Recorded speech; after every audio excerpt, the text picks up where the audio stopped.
This week, we are taking a deeper look into the root cause medicine approach addressing chronic fatigue.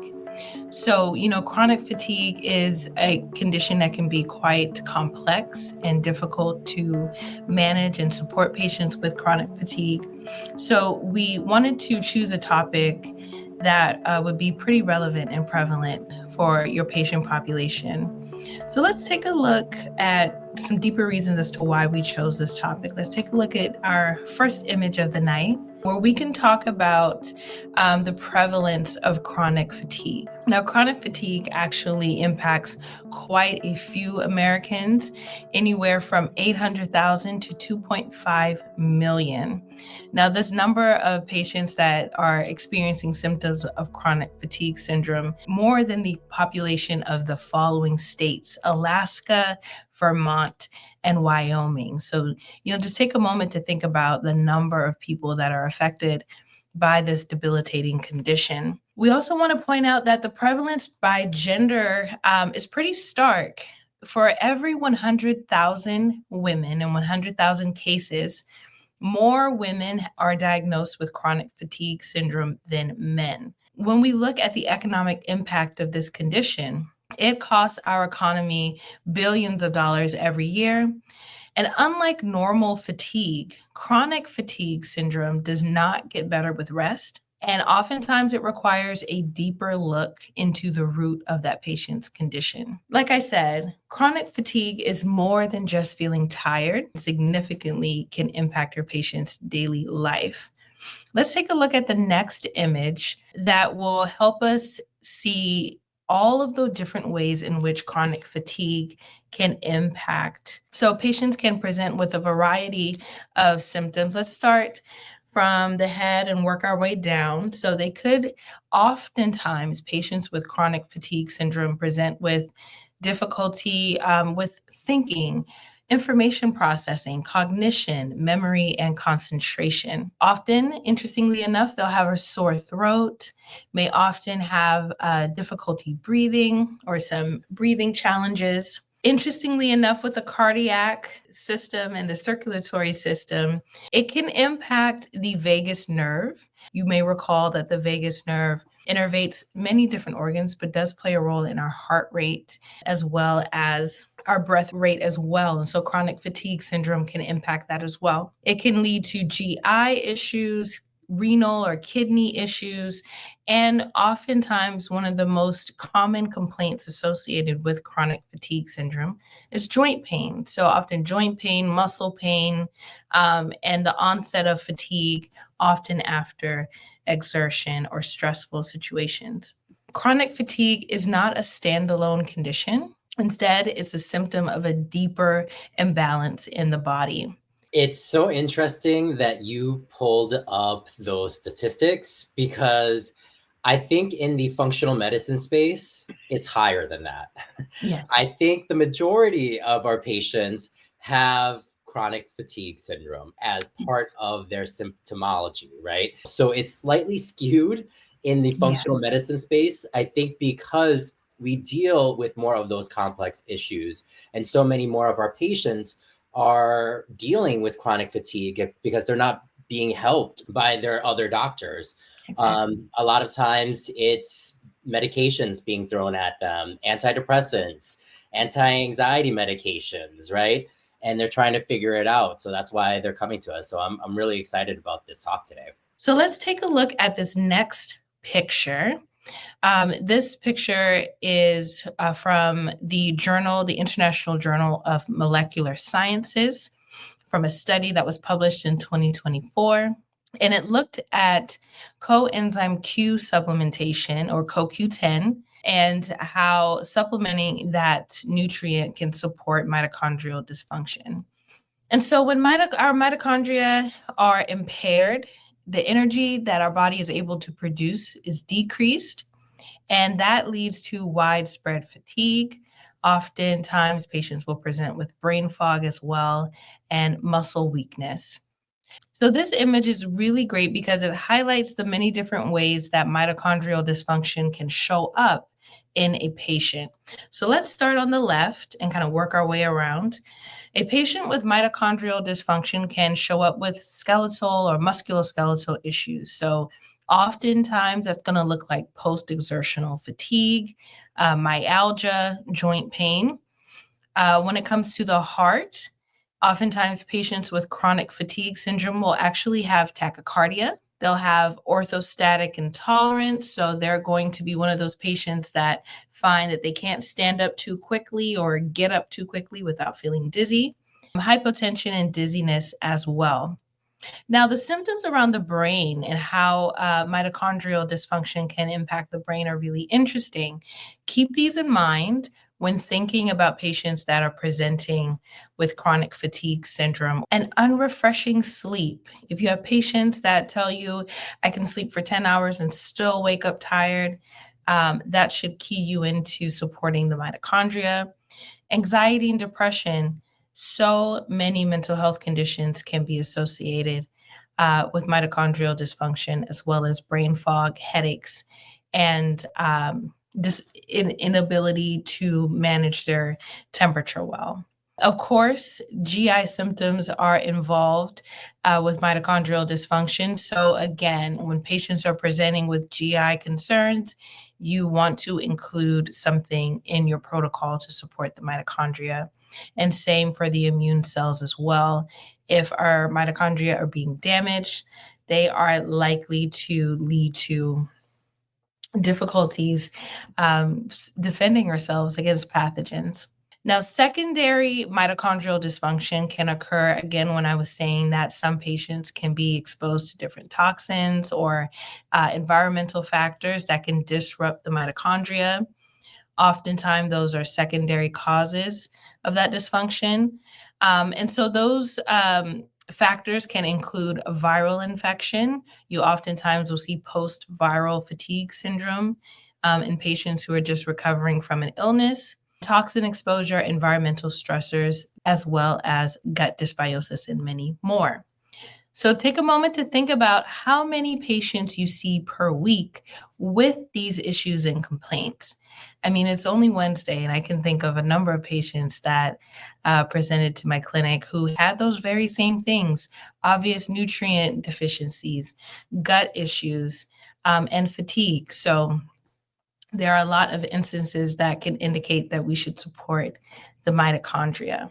So, one of the root causes of the widespread and broad symptoms associated with chronic fatigue is the fact that a disabled and impaired mitochondria makes less ATP. This increases our oxidative stress, which we talked a bit about last week. And it can also impair our detoxification and waste removal processes. So, our body is kind of holding on to toxins and things that are meant to be removed from the body. That can lead to inflammation, particularly neuroinflammation as well. Now, let's take a look at a study. This is a 2021 study that investigated the impact of both CoQ10 and NADH on chronic fatigue symptom relief. Now, this is a randomized controlled trial that consisted of 207 chronic fatigue patients who were supplemented with 200 milligrams of CoQ10 and 20 milligrams of NADH. And they took that every day for 3 months. One group got the supplements, the other group received a placebo. What they saw here is that over the first 8 weeks, first they did a baseline level of their fatigue symptoms and their severity.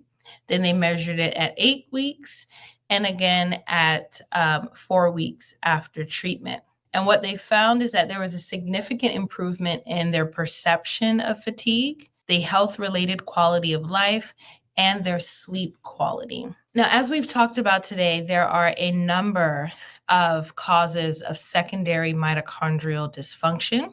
And in our advanced and clinical functional medicine program, we explore these causes in greater depth, along with many, many others beyond what we've discussed so far tonight. Now, CoQ10, we often will recommend it for patients who are also on a statin. And so that also kind of lies in with the importance of supporting the mitochondria and also the impact that certain medications can have on the health of your patient's mitochondria as well. Dr. Cho, what are some of your go-tos for supporting mitochondrial health in your patients? Honestly, it's what we talked about earlier, right? Going Yeah. back to basics. And what you'll find a lot of times when we're discussing all of these different factors, they're related and they're Yes. connected. And so oftentimes, if you address one of the three factors or two of the three factors, the other factor will also be addressed. And that's no different with mitochondria dysfunction, right? And then the other factor, which I'm about to get into, is going to be an imbalance in your endocrine system, right? This can also cause issues with the mitochondria imbalances, or even nutrient deficiencies can cause Mhm. endocrine imbalances, and vice versa. A lot of times, these factors are correlated and can cause a vicious cycle with each other. Now, with endocrine imbalances, how is this related to fatigue? In particular, what we're talking about is going to be the HPA axis. This is your hypothalamus pituitary adrenal axis. We often bring this up, often associated with blood sugar and then also energy levels. What occurs with HPA axis imbalance, especially with chronic fatigue, is that there are imbalances in the cortisol, in particular, low cortisol levels, that can trigger imbalances in blood sugar and glucose levels, in particular, low glucose, and this can lead to fatigue. Let's take a brief moment and we're going to revisit the endocrine biochemistry. I know you guys are all panicking because of biochemistry, but this is going to be a very, very simple explanation of biochemistry. So here, what we're seeing here in this picture is that when we have elevated levels of cortisol, this is going to trigger our liver to begin the process, what's called gluconeogenesis, right? On the top left-hand side in the red there. During gluconeogenesis, the liver is making more glucose to provide energy for our muscles and our brain. And then the balance between cortisol and glucose, this is all controlled by the HPA axis. And that is your hypothalamus pituitary adrenal axis. And this is important because if that is imbalance, it can throw off your blood sugar. It can throw off even your ability to gain more muscle. That can throw that off as well. If you're a practitioner where you like to have visuals with your patients, what I would recommend is utilizing some of the visuals that we incorporate in here, right? And start to explain this to them as to the hows and whys with your patients. And this is the hows and the whys as to why you're looking at their endocrine system, in particular their cortisol levels, and how it's related to their liver, their blood glucose, and their fatigue levels. So you can connect all of those with this image here. Now, another image that I want to show is what a cortisol should look like. So this is showing what cortisol levels are at on the left-hand side, right, on the y-axis. And then on the x-axis, you're seeing the time frame. So in the beginning here, you are seeing that in the morning time, cortisol levels should be at peak. So in between 6 a.m. and 8 a.m. is when cortisol levels should be at their peak. So it should spike around that time and start to decrease all throughout the day, in the afternoon, in the evening, so you can sleep. And then it should start to creep back up and then peak again at 6 to 8 a.m. What we're finding oftentimes when we test cortisol levels, and the importance with testing cortisol levels is that you want to test them from a functional medicine perspective throughout the entire day, not just doing a cortisol AM in the morning time. That's not going to give you enough information as to what is happening with their HPA axis. What we like to look at is a cortisol times 4, where it's measuring the levels in the morning time, in the mid-afternoon, in the evening time, and then at nighttime. So we see exactly what's happening and what the patterns are of their cortisol. And what we will typically see with chronic fatigue syndrome is what's called a flatline cortisol. And what that is showing is where instead of that curve going, peaking at the top and kind of going down, it's kind of bottomed out at the bottom. And you'll start to see that when you start to do the different cortisol times 4, or what's also called an adrenal assessment with your patients. Wonderful. Thank you for walking us through, taking us back through the Cori cycle again. Right? Flashbacks. In med school, you were like, oh, Yes. yeah, it's coming back. Luckily, Exactly. that was an easier one than some of the biochemical pathways that we studied. Oh gosh, truly, yes. I'll take the Cori cycle over many others any day. Any day.